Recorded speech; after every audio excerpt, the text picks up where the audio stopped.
আসসালামু আলাইকুম। কেমন আছেন সবাই? তো আজকে তো রান্না-বান্না আমি করি নাই। কারণ আমার আজকে মনে হচ্ছিল আমি একটু ছুটি নেই।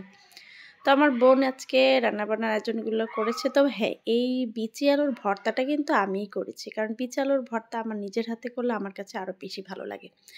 আর এই বিচি আলুর ভর্তা মানে হচ্ছে একটা দারুণ একটা আবেগ। কি বলেন? আমার কাছে তো অনেক, অনেক ভালো লাগে বিচি আলুর ভর্তা, কাঁচামরিচ, ধনেপাতা বা শুকনা মরিচ যা কিছু তা দিয়েই বানালেই ভালো লাগে। মাছ ছাড়াও ভালো লাগে।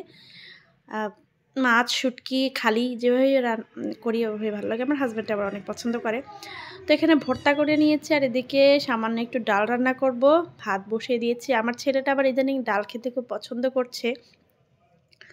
তো জিরা ফোড়নে পেঁয়াজ আর রসুন, কিছুটা টমেটো দিয়ে আমি ডালটা বাগার করে নিয়েছি। সরি আমি না, আমার বোন। কারণ আজকে তো আমি রান্না করি নাই। আমার বোন রান্না করছে আজকে। তো ডাল বাগারে না আমি টমেটোটা ডালের মধ্যে এভাবেই দিয়ে থাকি। কারণ এভাবে দিলে টমেটোটা আমার কাছে ভালো লাগে। কারণ ডাইরেক্ট ওরকমভাবে ডালের মধ্যে দিয়ে দিলে আমার কাছে লাগে ডালটা পানসে হয়ে যায় আরকি। একেকজনের এক স্টাইল। তো আমরা এরকমভাবেই ডাল বাগার করে থাকি। এটা আমি আমার শাশুড়ি মার কাছ থেকে শিখেছি। আমার শাশুড়ি মা এরকম করে ডাল বাগার করে, অনেক মজা হয়। আমার শাশুড়ি মার হাতের রান্না অনেক, অনেক মজা। ধনেপাতা, কাঁচামরিচ দিলেই ডাল রান্না শেষ। ডাল কিন্তু অল্পই রান্না করেছি আমার ছেলের জন্য। যদিও আমার শ্বশুর অনেক পছন্দ করে ডাল, আমি জানতাম না আজকে আমার শ্বশুর আসবে। আমি রান্নাবান্না শেষ করার পরে জানতে পারলাম একটা কারণবশত আমার শ্বশুর আসছে। আর আমার শ্বশুর তো অনেক, অনেক পছন্দ করে ডাল। তো এই ডালটা আমার শ্বশুর আর আমার ছেলেই খেয়েছে। কারণ তারা দুজনেই ডাল পছন্দ করে তো, তা আমরা আর এটাতে ভাগ বসাই নাই। তো এখানে একটু পালং শাক ভাজি করে নিয়েছি। এটা ছেলের জন্যই করা হয়েছে। তো ছোট মানুষ তো একটু শাকসবজি না থাকলে আবার সমস্যা। আর এদিকে ডিম ভুনা করে নিচ্ছি। ২ টো ডিম সিদ্ধ করে দিয়েছি। আর বাকি ডিমগুলো ভেঙে দিয়ে দিব আরকি। ওই যে কি বলে ওটাকে? কিভাবে যেন রান্না করে এরকমভাবে আরকি। এরকমভাবে দিয়ে দিয়েছি।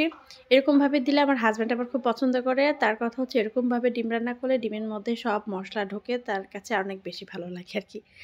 তো এখানে ডিম রান্না হয়ে গেছে। আমার রান্নাঘরটা না প্রয়োজনের তুলনায় মোটামুটি এত বড়ও না আবার একেবারে ছোটও না। কিন্তু আমার কাছে মনে হয় যে আরেকটু বড় হলে হয়তো ভালো হতো। তো মেয়েদের কি রান্নাঘর না যতই বড় করে দেন মনে হয় যে আরেকটু বড় হলে ভালো হতো, আরেকটু বড় হলে ভালো হতো।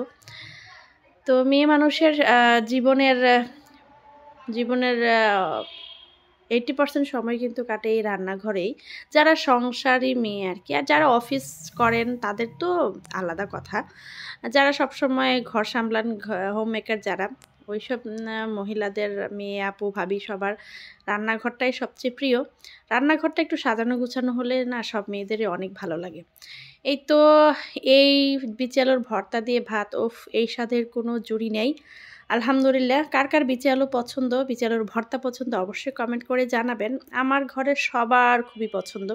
অবশ্য আমি সবকিছুতেই বলি আমার ঘরে সবাই খুব পছন্দ।